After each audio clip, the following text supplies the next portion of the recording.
Bemarin R1200 RS. On muuten pikkasen herkku matkapyörä. Meillä on tässä varusteena sivulaukut, sieltä löytyy sisältä myöskin sisälaukut. Sitten on esat ja vesat, eli alustan säätö ja myöskin moottorin ajomodeja pystyy tähän tuolta napista säätelemään. Sitten löytyy navigaattori.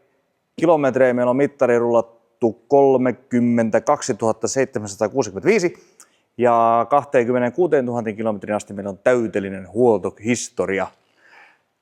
Vähän ajettu, kunto on superherkku, namikarkki, kaikki ok. Sitten meillä on täällä vähän korkeampaa pleksiä ja muilta osin vakiopeli. Ja kansan vaatima ääninäyte. Se on toi bokserikone, niin.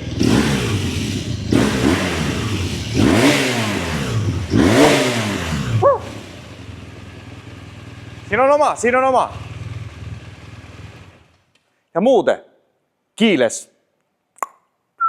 Ei tarvitse avain pyörittää. Tuo äkkiä kaupoille.